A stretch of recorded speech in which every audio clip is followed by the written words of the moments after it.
Assalamu alaikum. I am Sir Mazhar from Nova CSS Academy, Islamabad, and in this video of my column Crux, I will share with you the main points and cruces of important columns published in the Express Tribune and DAWN from 7th till 9th of June 2024. I create these videos for the candidates for the competitive examination of Pakistan, especially my own students, to facilitate them to select the most essential columns and editorials for reading from these major English newspapers. The first column, whose crux I am going to share with you for this video, comes from the Express Tribune published on the 7th of June 2024. The title of this column is The Threat of Food Insecurity. This column has been produced by Syed Muhammad Ali. This writer takes exception to the idea of corporate farming and giving control of our agriculture into the hands of foreign investors because they would definitely exploit the labor, as is observed and felt by this writer, and would indulge in such agricultural practices which would be detrimental to our environment, which would exploit our water resources and would create food insecurity for our people at the cost of our lands. But these foreign investors would always be taking care of their own business interests. This is why that this writer takes exception to this idea of corporate farming. The second column, whose crux now I share with you, was also published in the Express Tribune on 7th of June 2024. The title of this column is Accountability Through the Genocide Convention. This column has been written by Maham Naveed. In this column, the writer tells us about the genocide by definition and the creation of Genocide Convention in December 1948. The writer tells us about the filing of 3 recent cases of genocide against 3 different states. These cases include Gambia's case against Myanmar for the genocide of the Rohingya people, Ukraine's case against Russia, and third one is the South Africa's case against Israel for its genocide of the people of Gaza. The writer tells us that though fixing the cases of genocide against a state is not an easy task, and it is difficult because of different provisions of the Genocide Convention, but this time fixing this case against Israel should be considered very easy because there are concrete evidences of Israeli genocide of the people of Gaza. I think apart from getting knowledge in general, this column should be recommended to the students of international law and current affairs. From the Express Tribune, published on 8th of June 2024, I have selected only one column whose crux I am now going to share with you. The title of this column is Doha 3 Middle Ground for All Stakeholders? This column has been written by Imtiaz Gul. This column is with specific reference to the Doha 3 meeting about Afghanistan. The writer is of the opinion that both the Western world and the Taliban have realized that they need to create a détente and decrease distance between them. The West has realized that the Taliban rule is going to stay and they will have to create a working relationship with the Taliban, even at the cost of women's rights and human rights in general, and even when they have to shake hands with Sirajuddin Haqqani, which they considered to be a violator of human rights. On the other hand, the Taliban have also realized that it would not be possible for it to survive in today's world without creating a working relationship with the world, particularly the West. So the writer asks a question as to whether Doha 3 meeting is going to create middle grounds between these two different stakeholders. An interesting, important and thought-provoking column was published in the Express Tribune of 9th of June 2024. The title of this column is Lying Leaders, Public Backlash and Backfiring. This column has been produced by Dr. Muhammad Ali Ehsan. In this column, the writer tells us that it has been frequently seen that leaders indulge in lying to their own people and the international community. The writer has given some very specific examples of lying by Vladimir Putin, George W. Bush, and Narendra Modi.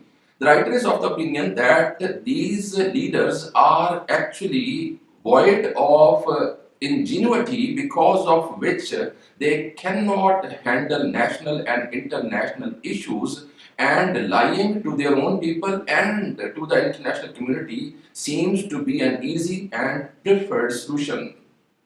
The writer believes that though this is an easy solution, but ultimately the people see through these lies and they blow back and create a backlash against such leaders. The writer is of the opinion that this lying was also seen in Pakistan, and the people's reaction came in the form of the recent election results. The writer prays in the end that this reaction against that mentioned lying does not take another form. And now I share with you the main points of another important column published in the dawn of June 8, 2024. The title of this column is Budget to Empower Women. This column has been written by Rashida Dohad. In this column, the writer has first of all told us as to what gender tagging is for the sake of allocating budgets for gender equality and women empowerment. This column also entails a comparison between the budget allocations by the government of Punjab and KPK for women empowerment in the last 3 fiscal years. The writer also tells us that women empowerment and gender equality by special budgets are very good engines for national development and macroeconomic stability.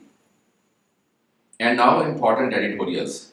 First of all, I share with you an important editorial published in the dawn of June 9, 2024. The title of this editorial is Enduring Friendship. In this editorial, the newspaper has actually brought to us an account of Prime Minister Shehbaz Sharif's China visit between 4th and 8th of June 2024 to revive and upgrade CPEC and to get China's financial support for Pakistan's economic progress and stability. The newspaper is satisfied about the signing of 32 MOUs between these two time-tested friends.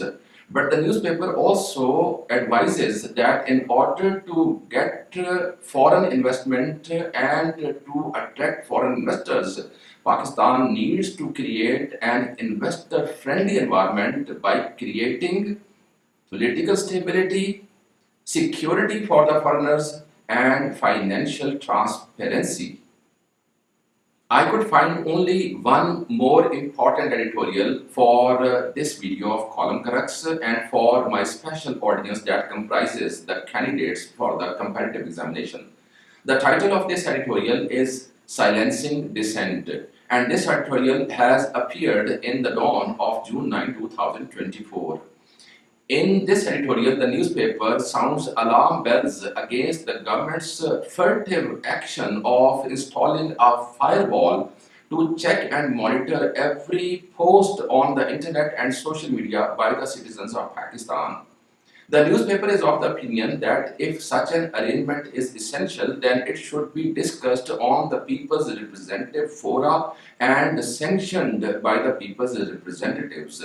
The newspaper is of the opinion that installing such a firewall coupled with the passage of the Defamation Bill 2025 by the Government of Punjab last Saturday, is an effort by the government to silence dissent and to curb the people's freedom of expression and freedom to criticize different actions by the government. My dear students, before I end today's column crux, I would like to add a few questions about the latest developments in the world. So get ready to answer these questions. I am sharing those questions which you will see on your screens now.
My dear students, I hope that this video of column crux would help you a great deal to select the important pieces of information, columns and editorials published in the major English newspapers to understand about the latest developments in the world.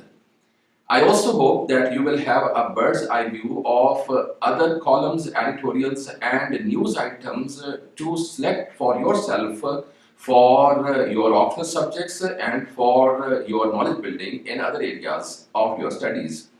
With this, I wind up my today's column crux and hope to see you in my next video. Till then, Allah Hafiz.